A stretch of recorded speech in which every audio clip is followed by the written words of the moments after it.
everyone. இன்னைக்கு video டியூட்டோரியல்ல நம்ம advantage of டிபிஎம்எஸ்னா என்னன்னு பார்க்க போறோம். ஸோ முன்னாடி டியூட்டோரியல்ல ஃபைல் சிஸ்டம்னா என்ன, டிபிஎம்எஸ்க்கும் ஃபைல் சிஸ்டம்க்கும் உள்ள வித்தியாசம் என்ன, கேரக்டர் என்னென்னலாம் பார்த்தோம். இப்போ அட்வான்டேஜ் டிஸ்அட்வான்டேஜ் ஆஃப் டிபிஎம்எஸ்னா என்னன்னு பார்க்க போறோம். ஸோ அட்வான்டேஜஸ் என்னன்னா, டிபிஎம்எஸ்ல மெயின் அட்வான்டேஜே டேட்டாஸை ஸ்டோர் பண்ணலாம். தகவல்களை எல்லாத்தையும் எப்போ வேணாலும் நம்ம ஸ்டோர் பண்ணி வைக்கலாம்.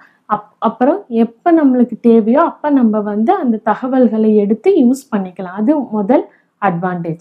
அடுத்து DBMS used to balance multiple application using the same data அப்படின்னு சொல்கிறாங்க.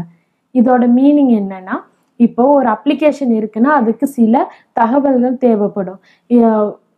ஒரு சில இடத்துல இப்போ ஒரு வீடியோ கன்வெர்ட்டர், இப்போ ஒரு எக்ஸாம் கண்டக்ட் பண்ணுறாங்க. அந்த எக்ஸாமில் ஆன்லைன் டெஸ்ட்னே வச்சுக்கோங்க. அது ஒரு எலிஜிபிலிட்டி டெஸ்ட் வைக்கிறாங்க. அந்த எக்ஸாமில் கொஷின் பேட்டர்ன்ஸ் ஒரே மாதிரி தான் இருக்கும். ஆனால் கொஷின்ஸ் மட்டும் வேறு வேறையாக இருக்கும். ஒருத்தருக்கும் ஒரு செட் ஆஃப் கொஷின்ஸ் வேறையாக இருக்கும். அப்போ இந்த கொஷின்ஸ் எல்லாம் வேறு வேறு அப்ளிகேஷனில் யூஸ் பண்ணாங்க. ஒரே டேட்டா பேஸில் தான் இருக்கும். கொஷின்ஸுக்கும் ஆன்சரும் ஒரே டேட்டா பேஸில் இருக்கும். ஆனால் அந்த ஒரே டேட்டா பேஸில் இருக்கிற அந்த தகவல்களை நிறைய அப்ளிகேஷனில் யூஸ் பண்ணுறது தான் மல்டிபிள் அப்ளிகேஷன் பேலன்சிங்னு சொல்லுவோம்.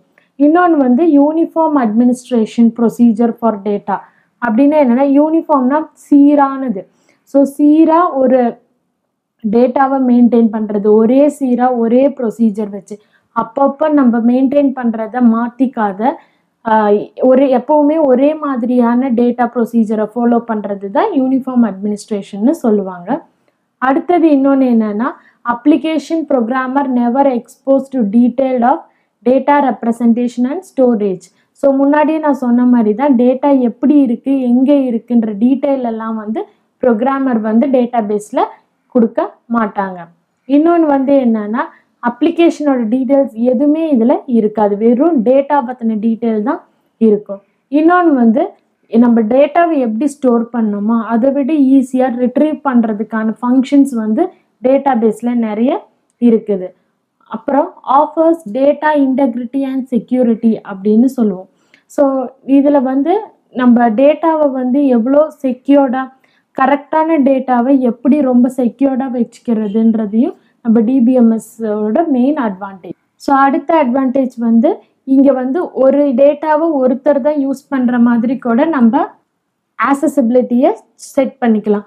ஒரு டைமில் நிறைய யூசர்ஸ் யூஸ் பண்ணணும்னா அதுக்கேற்ற மாதிரி ஆக்சசிபிலிட்டியும், ஒரு டைமில் ஒருத்தர் தான் யூஸ் பண்ணணும்னா அதுக்கேற்ற மாதிரி ஆக்சசிபிலிட்டியும் நம்ம செக் பண்ணிக்கலாம். இன்னொன்று என்னென்னா, it's reduced application development time.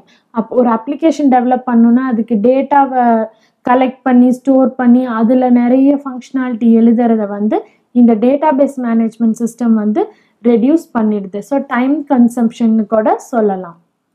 So next நம்ம என்ன பார்க்க போகிறோன்னா, டிஸ்அட்வான்டேஜ் ஆஃப் டிபிஎம்எஸ். இப்போ அட்வான்டேஜ் என்னென்னு பார்த்தோம். அப்போ இதில் இருக்கிற disadvantage main thing cost is high. பேப்பரில் மெயின்டைன் பண்ணுறதை விட இப்படி ஒரு டேட்டா பேஸாக மெயின்டைன் பண்ணோன்னா ரொம்ப செலவாகும். அடுத்து இதை யார் வேணாலும் மெயின்டைன் பண்ணிட முடியாது. இதுக்குன்னு தனியாக ஒரு ட்ரைனிங், ஒரு நாலேஜ் இருக்கணும். அவங்க மட்டும்தான் இந்த டேட்டா பேஸை யூஸ் பண்ண முடியும். அதனால சிஸ்டம் கொஞ்சம் காம்ப்ளெக்ஸாக இருக்கும், கஷ்டமாக இருக்கும். இன்னொன்று சில ஆர்கனைசேஷனில் எல்லா டேட்டாவுமே ஒரே டேட்டா பேஸில் வச்சுருக்காங்க. அது சில டைம் ஏதாச்சும் பவர் ஃபெயிலியர் ஆயிடுச்சுன்னா கரப்டாக, டேமேஜ் ஆக சான்சஸ் இருக்குது. இது ஒன்று. இன்னொன்று, database corrupted on storage media. இப்போ மீடியா ஃபைல்ஸ் எல்லாம் நிறைய ஸ்டோர் பண்ணி வச்சா மேபி அது கரப்டாக சான்சஸ் இருக்குது. இன்னொன்று என்னன்னா, ஒரே ப்ரோக்ராமை நிறைய யூசர்ஸ் ஆக்சஸ் பண்ணும்போது ஒரு சில டைமில் டேட்டா லாஸ்க்கும் சான்சஸ் இருக்குது. அதுதான் இந்த ஃபோர்த் பாயிண்ட் சொல்லுது. Use of same program at a time by many users sometime leads to the loss of some data அப்படின்னு. அடுத்தது என்னன்னா, இந்த டேட்டா பேஸில் ஓரளவுக்கு சிம்பிளான கால்குலேஷன் மட்டும்தான் போட முடியுமே தவிர ரொம்ப டிஃபிகல்ட்டான கால்குலேஷன்லாம் டேட்டா பேஸில் நம்மளால் பண்ண முடியாது. ஸ்டோர் பண்ணி அதை மேனேஜ் பண்ண முடியும்.